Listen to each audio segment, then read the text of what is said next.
এজন্য আল্লাহ নবী বলেন, প্রথমে সন্তানের জন্য দায়িত্ব হলো মা বাবার দায়িত্ব। সন্তান তো নবজাতক, সে কান্না ছাড়া কিছু নিয়ে আসে নাই, সে কানতেই জানে। শুধু না কানলে ডাক্তার তাকে ইঞ্জেকশন দিয়ে ওষুধ দিয়ে কান্না করাইবে। কথা ঠিক না বেটি?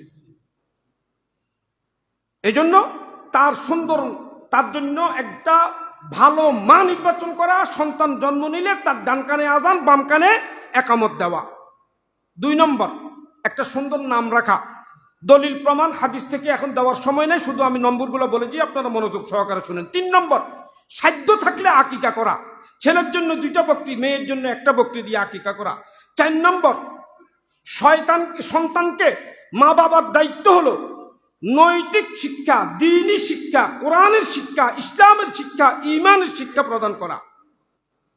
5 নম্বর, কোরআনে কারিমে আল্লাহ বলছেন, ইয়া আইয়ুহাল্লাযীনা আমানু কু আনফুসাকুম ওয়া আহলিকুম নারা।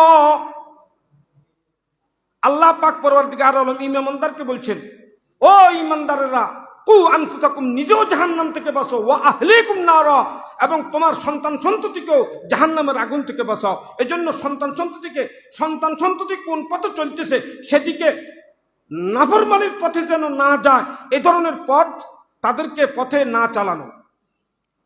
এরপরে 6 নম্বর হইল সন্তানকে 7 বছর বয়সে নামাজের আদেশ দেওয়া।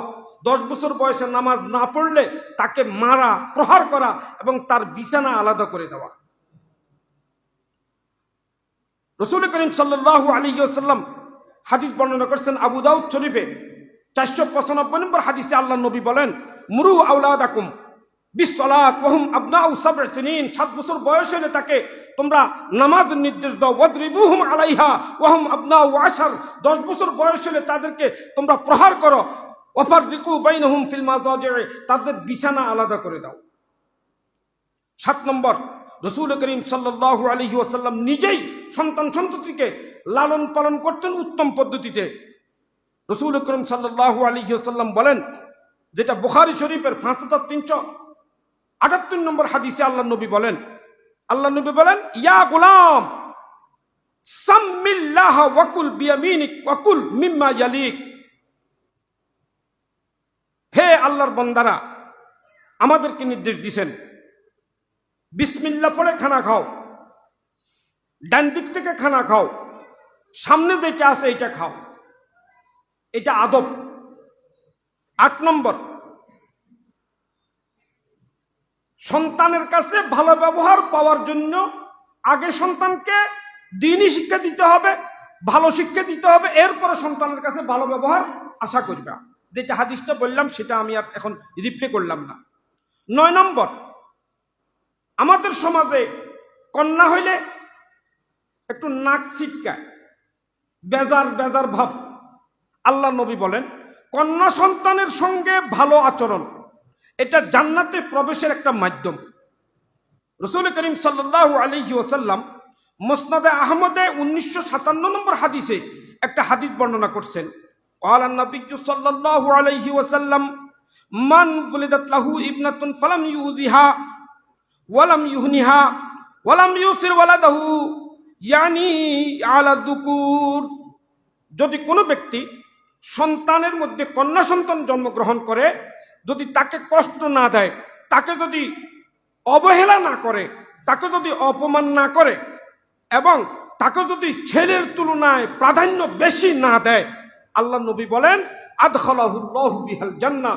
সে যে তার মেয়ের সাথে এই ভালো ব্যবহার করলো, মেয়েটাকে আদর করলো, ছেলের উপরে মেয়েকে প্রাধান্য দিল, বা মেয়ের উপরে ছেলেকে প্রাধান্য দিল না, ছেলের যতটুকু অধিকার মেয়ের যতটুকু অধিকার সে আদায় করলো, এই দায়িত্বটা পালনের জন্য ওই মা বাবা জান্নাতে প্রবেশ করবে। সুবহানাল্লাহ। 10 নম্বর, এই 10 নম্বর আলোচনা করে আমি সমাপ্ত করব। যদি জীবিত অবস্থায় সন্তানদের কিছু দিতে হয়, তবে সবাইকে সমানভাবে দেওয়া। এটা মাঝে মধ্যে সমস্যা হয়, ছোট ছেলেরে দিয়ে দেয়, আর নইলে বড় ছেলেরে দিয়ে দেয়, আসেনি না? আল্লাহ নবী বলেন, ক্বালা নবিয়্যু সাল্লাল্লাহু আলাইহি ওয়াসাল্লাম, বুখারী শরীফের 587 নম্বর হাদিসে আল্লাহ নবী ইরশাদ করেন, ফাত্তাকুল্লাহ ওয়াদিলু বাইনা আওলাদিকুম, আল্লাহকে ভয় করো, তোমাদের সন্তানদের মধ্যে ইনসাফ কায়েম করো। আর এই একটা বেইনসাফির কারণে কয়েক যুগ পর্যন্ত এই সংসারের মধ্যে অশান্তি সৃষ্টি হয়। ওয়াফি হাদিস ইবনে আব্বাস রাদিয়াল্লাহু তাআলা আনহুমা মারফুআন, আল্লাহর নবী অন্য হাদিসে ইরশাদ করেছেন, সাব্বু বাইনা আওলাদিকুম ফিল আতিয়া ফালাউ কুনতা মুফদিলান আহাদান লাফাযালতুন নিসা। তাবরানী শরীফের 11997 নম্বর হাদিসে আল্লাহর নবী বলেন, হে আমার উম্মতেরা, তোমাদের সন্তানদের ব্যাপারে তোমরা সমতা রক্ষা করো, সমানভাবে তাদেরকে দেখো।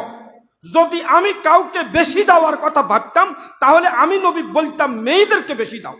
সুবহানাল্লাহ। তো আল্লাহ তাআলা আজকে আমি আপনাদের সামনে বাবার হক, মায়ের হক, জীবিত থাকলে 7টা, মারা গেলে 7টা নিয়ে আলোচনা করছি। আর সন্তানের প্রতি মা বাবার হক যেটা 10টা কথা আলোচনা করছি।